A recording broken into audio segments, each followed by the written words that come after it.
Olá, meus amados, que a maravilhosa graça e a paz do Senhor Jesus, em mais oportunidade, possa repousar sobre a sua vida e o seu coração. Nesse dia estou aqui para trazer mais uma palavra do Senhor que possa trazer refrigério, segurança ao seu coração. E eu peço ao Senhor que essa palavra possa estar tocando a sua vida e que você possa ser abençoado nesse dia, porque a palavra do Senhor ela é viva e ela é eficaz. Na oportunidade eu quero falar sobre o texto de João, capítulo 7, quando fala da fonte de água viva. Essa fonte de água viva é Jesus. Ele se propõe como a fonte de água viva. E no Evangelho de João, ele não propõe apenas como Jesus, como sendo a fonte de água viva. Mas no capítulo 6, ele apresenta Jesus como sendo o pão da vida, no versículo 35. No capítulo 8, ele apresenta como a luz do mundo, no versículo 12. E no capítulo 10, ele apresenta como a porta, no versículo 7. E já no versículo 11, ele chama de Jesus o bom pastor. No capítulo 14, ele apresenta Jesus no verso 6 como o caminho, a verdade e a vida.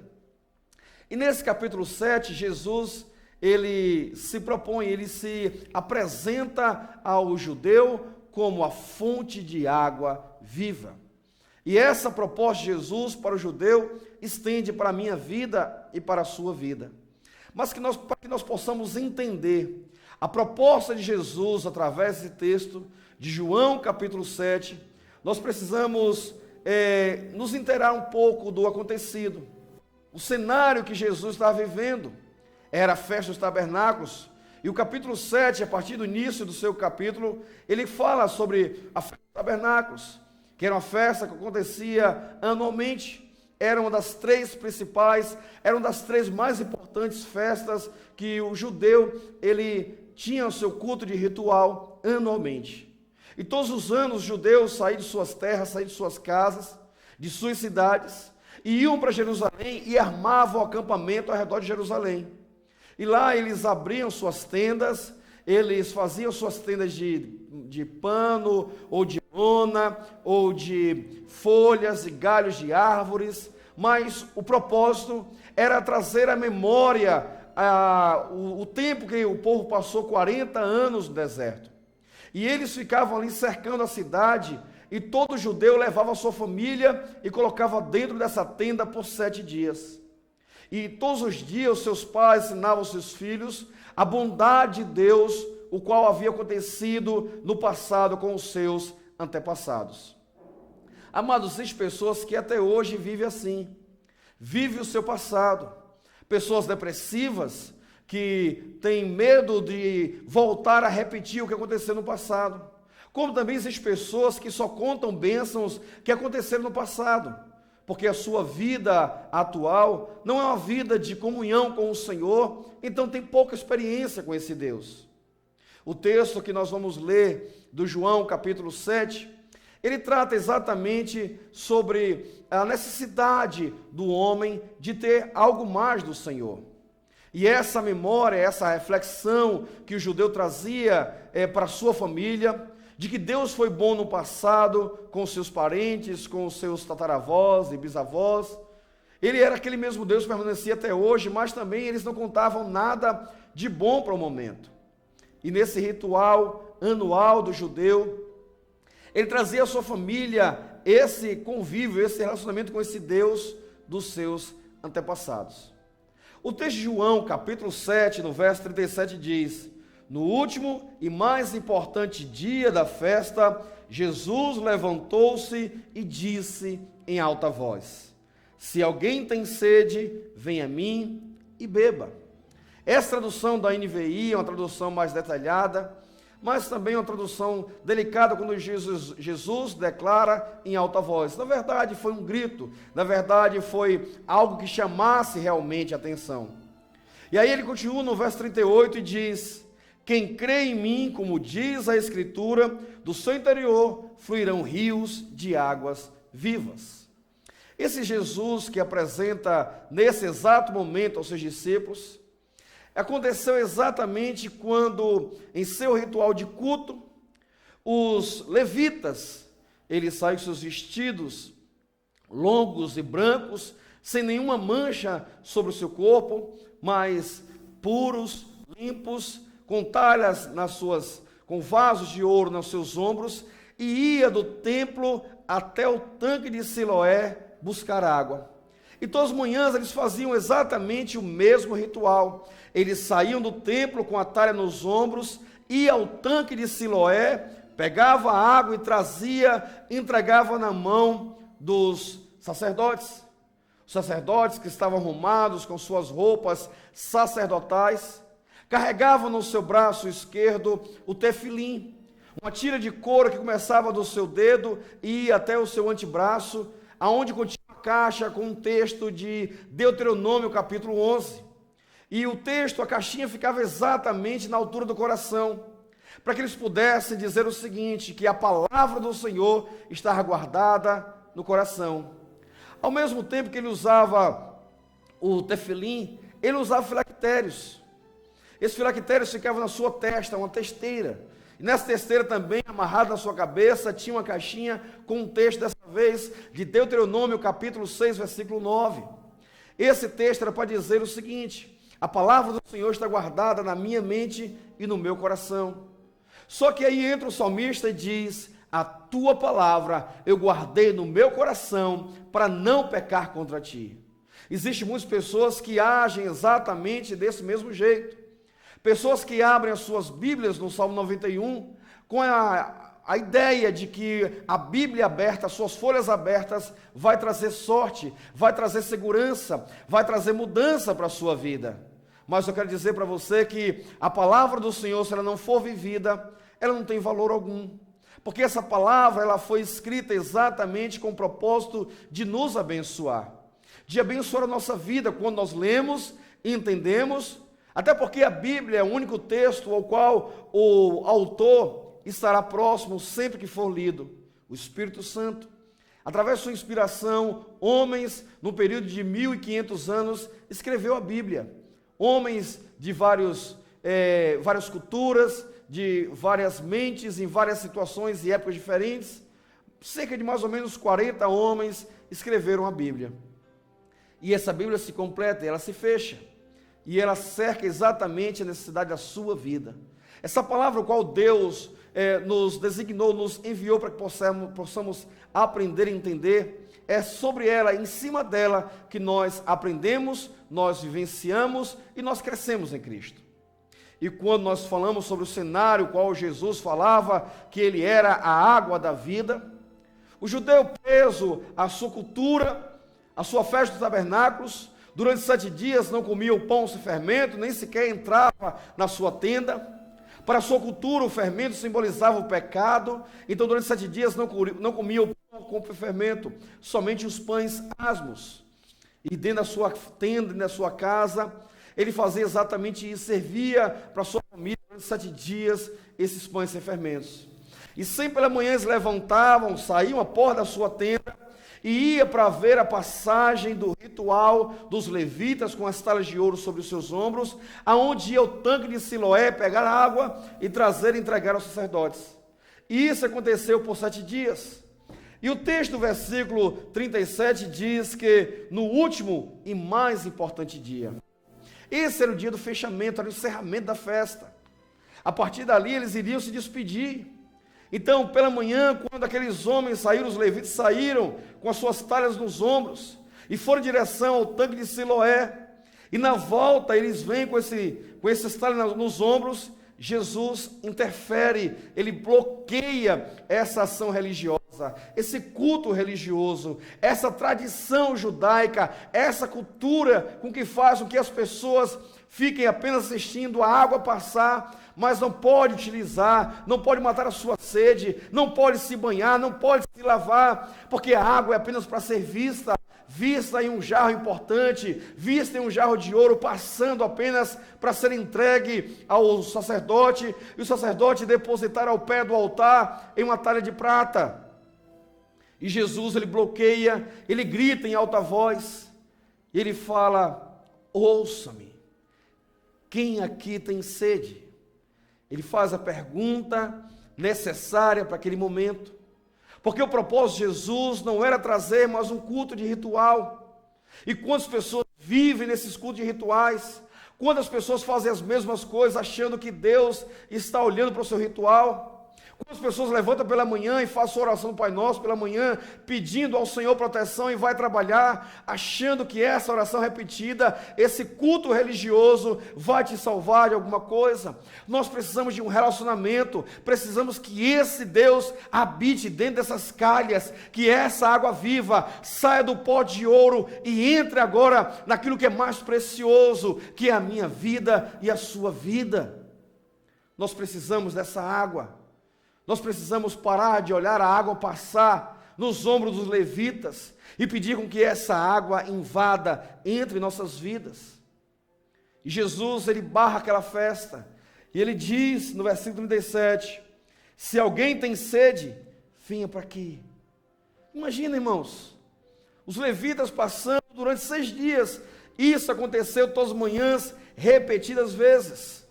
Todos paravam, saíam após sua tenda para olhar aquele levita passar com as suas taças, as suas jarras de ouro com água dentro. Mas Jesus fala no último dia, tira os seus olhos dessa jarra de ouro, tira os seus olhos do culto religioso, tira os seus olhos da cultura, olha agora para mim. Se você tem sede, olha para mim e venha, porque eu vou saciar a sua sede. É exatamente isso que Jesus propõe para mim e para você. É nesse dia que eu, através da presença do Senhor Jesus, eu quero trazer para a sua vida que existe algo melhor do que um culto religioso, do que uma tradição religiosa, do que uma cultura que nós estamos acomodados e apenas olhando as pessoas fazendo os seus rituais e nós achamos que Deus está ali nesses cultos religiosos. O Senhor Jesus, ele propõe algo mais. Quem quiser vir a mim com sede, porque Jesus fala de salvação, e a salvação é aquela ligação com o Pai, a salvação é o resgate, é a conquista, é a compra, é a aquisição do Senhor sobre a minha vida e a sua vida. Quando Jesus fala que Ele é a água da vida, Ele está dizendo, eu sou algo renovador para você, eu sou algo transformador para a sua vida, eu sou a água que traz vida para você. É a mesma proposta que Ele faz em João 4, a mulher samaritana. Quando seus apóstolos, eles passam, Ele diz, vai à cidade fazer a sua compra. E Jesus fica ali à beira do poço, até que vê a mulher samaritana, e Jesus pede-lhe água. Na verdade, Jesus não tinha sede, mas ele queria conversar com aquela mulher. E na oportunidade, Jesus disse para aquela mulher, mulher, se você soubesse quem eu sou, você me pediria água. E jamais voltaria a sentir sede. Aquela mulher não entende a proposta, como muitos não entendem a proposta do Evangelho de Jesus. E fala, mestre, se você tem água e essa água mata a sede para sempre, eu quero essa água para que eu não volte mais ao poço. É exatamente isso que pessoas vivem até hoje, querendo que aconteça eu acho interessante que quando a mulher ela vai ao salão, ela quer uma escova permanente, para que ela leve meses sem precisar mais tratar daquele cabelo no salão mais uma vez. Ela quer levar dias sem voltar a tratar o cabelo. E nós queremos um efeito como esse, algo que seja permanente, definitivo, para que não volte mais a ir à igreja, para que não precise mais orar, para que não precise mais ler a Bíblia, para que a gente possa, nossos rituais, fazer com que as coisas aconteçam.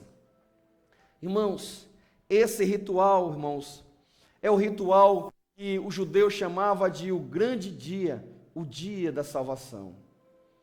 Quando o levita ia buscar a água e voltar à água, no seu percurso ele não ia em silêncio, mas ele ia decifrando os poemas e canções do Salmo 113 e até o Salmo 118. E a parte da canção mais escolhida era o versículo 25 e o versículo 26 do Salmo 118, que diz, ó Senhor, salva-nos, te pedimos, ó Senhor, nós te pedimos, ensina-nos a prosperarmos, bendito é aquele que vem em nome do Senhor. E o judeu ele fazia isso constantemente. Salva-nos, Senhor, salva-nos. Nós estamos pedindo que o Senhor envie a prosperidade sobre nós. Bendito é aquele que vem em nome do Senhor. E Jesus então aparece. Já aquele povo começa a cantar, Jesus se aparece. E é interessante que no versículo 39, versículo 41, existe um conflito agora de ideias. Será que ele é o Messias? Não pode ser o Messias, porque ele é galileu. E por acaso da Galileia virá o Messias? E nesse conflito todo, Jesus entra agora no verso 38, que diz: quem crer em mim, como diz a Escritura, do seu interior fluirão rios de água viva. Esse percurso do levita, dos Salmos 113 ao Salmo 118, em ir até o poço de Siloé, pegar água em suas talhas e voltar, Jesus fala: você pode ser um vaso, você pode carregar a água, mas dessa vez, não a água do poço de Siloé, mas a água da vida. Já que eles acreditavam que o poço de Siloé, a sua água era santificada, e fazia parte desse ritual religioso, e Jesus fala: você é santo, porque o Pai é santo. Está em 1 de Pedro, no capítulo 1, versículo 15, e o verso 16, e se ele fala: se o Pai é santo, sejam vós também santos.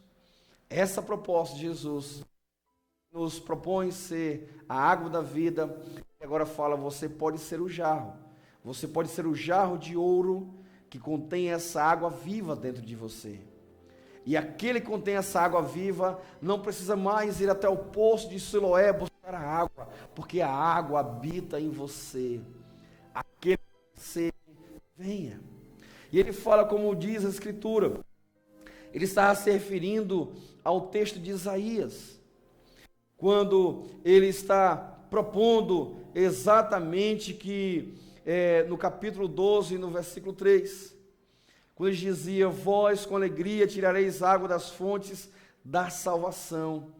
Eles cantavam parte dessa canção, e iria lá em Siloé e trazia a água, entregava ao sacerdote, com parte de Isaías, capítulo 12, verso 3.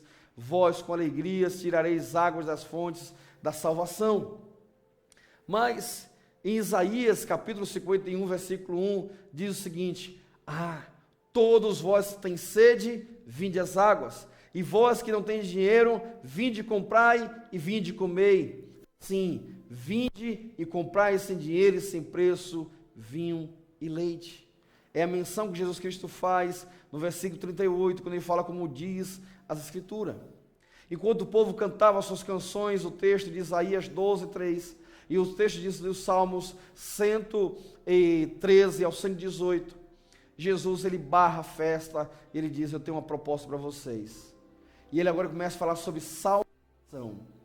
E é sobre isso que eu queria terminar esses minutos que eu tenho para falar com você, sobre salvação, os seus rituais dominicais, os seus rituais matinais, os seus rituais noturnos, muitas vezes te deixam vazios, porque você faz isso na tentativa de chamar a atenção de Deus para alguma coisa, e muitas vezes você faz a sua oração como se fosse um amuleto, como se fosse uma sorte, mas Jesus, ele vem anunciando uma salvação gratuita, uma água de salvação que se pode beber sem preço, sem custo.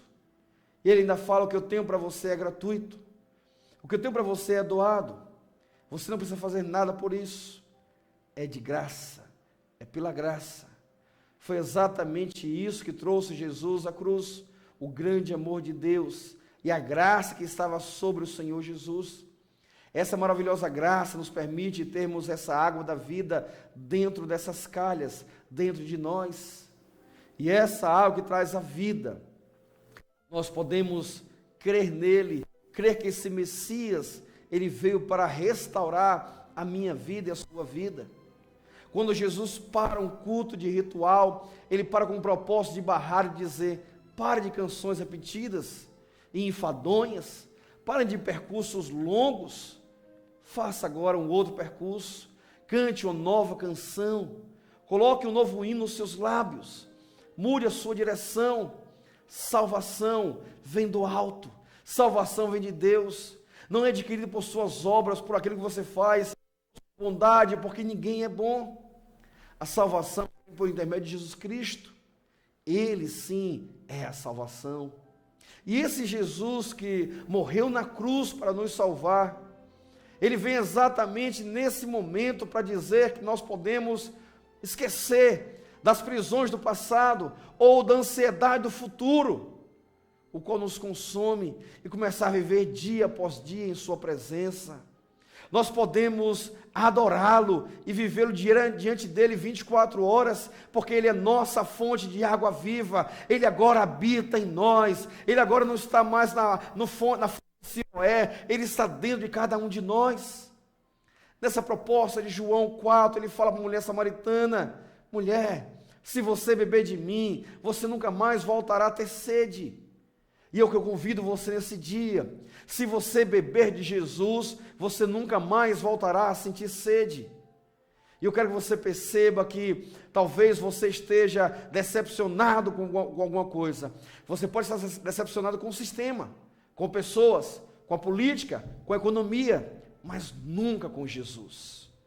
Talvez você ouviu palavras de alguém que citou algo de Jesus para você, mas essa palavra não trouxe alimento porque não veio do Senhor. Se viesse da parte do Senhor, ela traria o alimento juntamente com ela, mas por não vir, nós acabamos ficando vazios e esgotados e nos decepcionamos com aquilo que se propõe para cada um de nós. Lá em Atos, no capítulo 4, no verso 12, o texto diz: e não há salvação em nenhum outro, porque abaixo do céu não existe nenhum outro nome dado entre os homens, pelo qual importa que sejamos salvos. E não há salvação em outro nome, a não ser no nome de Jesus. Salvação somente no Senhor Jesus, esperança somente nele. Nós só podemos confiar nele. E essa salvação é proclamada até hoje por Jesus. E a pergunta do texto 37 até hoje está viva: está com sede? Venha, venha e beba. Ele é a água da vida. E o texto de Isaías 53 é exatamente isso: beba da água da fonte. O texto de Isaías 55, versículo 1: e beba de graça, e quem tiver sede, venha. Ele faz o mesmo convite, só que dessa vez ele convida para ele. É o mesmo convite que eu faço para você nesse dia: venha para Cristo, quebre os seus dogmas, quebre os seus paradigmas, as suas conclusões pessoais, até porque Deus não precisa de pessoas inteligentes que se levantem e exponham as suas opiniões. Deus, nesse dia, precisa levantar pessoas em que diga: assim diz o Senhor. Nós somos boca de Deus nesse lugar, nós somos boca de Deus nessa nação, nós somos servos do Deus Todo-Poderoso. Nós lutamos contra um sistema pecaminoso, porque o reino que Jesus propõe é um reino que está acima, que está no céu.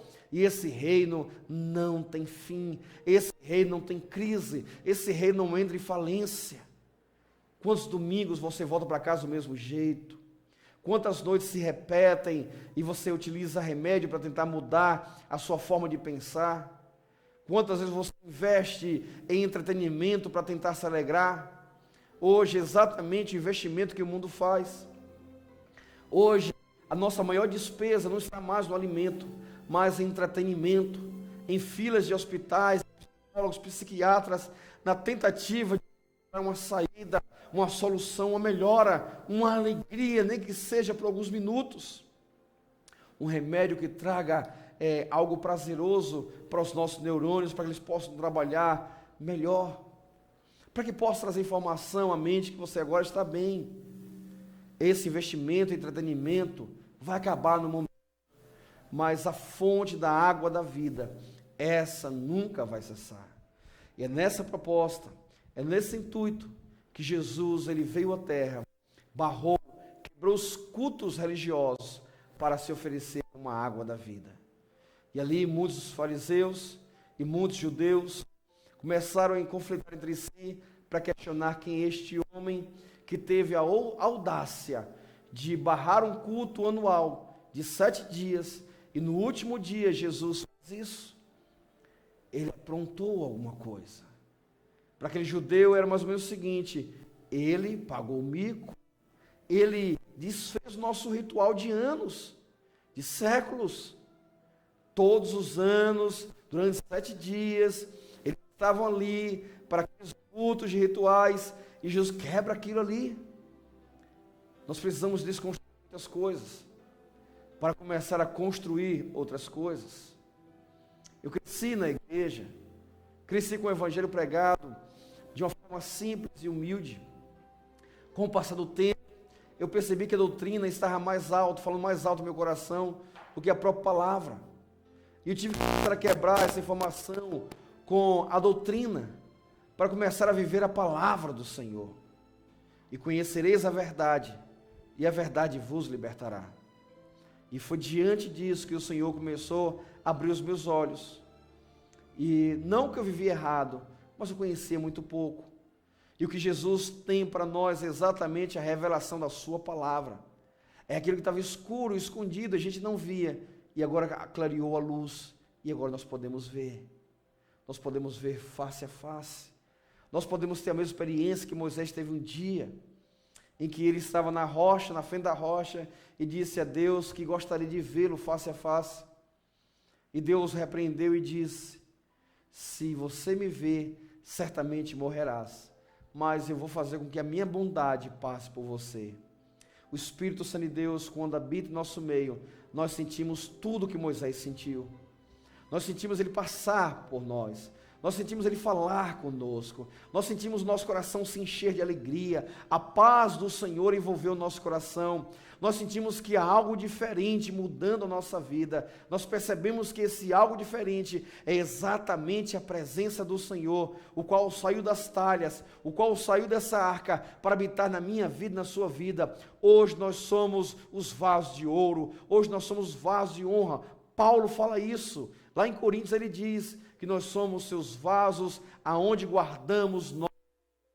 E esse tesouro é exatamente aquilo que o Senhor colocou em nossas vidas. O tesouro que eu carrego hoje é a minha salvação, o nome escrito no livro da vida. É esta certeza, é esta convicção de que quando Jesus voltar, Ele voltará para nos buscar, porque o nosso nome foi escrito no livro da vida, porque Ele prometeu lugar, porque Ele prometeu voltar e nos buscar para estarmos juntamente com Ele. É nessa proposta, é nessa vida que nós devemos andar diariamente, quebrar os nossos rituais, quebrar os nossos dogmas, as nossas conclusões, experiência, e começar a viver uma experiência nova com Cristo, uma experiência com o Espírito Santo, de alegria e paz, o qual essa água da vida começa a habitar em nós, os vasos que vai às costas, aos lombos dos levitas, para trazer a esse mundo a santificação. Nós percebemos que nós somos outras pessoas quando nós temos um encontro com o Senhor. E esse encontro transformador é exatamente o encontro o qual Jesus hoje preparou para cada um de nós. Mas brevemente teremos outro encontro, e a palavra do Senhor fala que nós encontraremos com Ele nas nuvens. Aleluia! Glória a Deus por essa palavra. Glória a Deus pelo entendimento que temos no dia de hoje, em perceber que o texto de João, capítulo 7, verso 35, que diz que eu sou a água da vida, é muito mais profundo do que nós achamos. Porque havia um cenário, havia uma proposta para aquele dia, era a festa dos tabernáculos, e Jesus acabou aquela festa para oferecer vida para aquele povo sedento, para aquele povo que estava morrendo, simplesmente olhando passar aqueles vasos com água, a água, o tanque de Siloé, a água para eles era santificada, aquela água no ombro do levita que iria trazer a água para o sacerdote, depositada no templo. Agora Jesus diz: vós sois os vasos. O Espírito Santo de Deus é a água, e Jesus é o sumo sacerdote. Por isso que ele fala: eu sou o caminho, a verdade e a vida. E você não pode ir ao Pai sem antes passar por Ele. As nossas talhas são depositadas nas mãos do Senhor, para que Ele nos derrame como oferta de libação, como Paulo fala, no altar do Senhor. que nós possamos servir de exemplos e modelos para esse mundo tenebroso, para esse mundo de lutas e trevas. Que nós possamos ser, da parte do Senhor, os seus referenciais aqui na terra. Deus abençoe e te faça uma geração de abençoador nesses dias. Em nome de Jesus. Amém.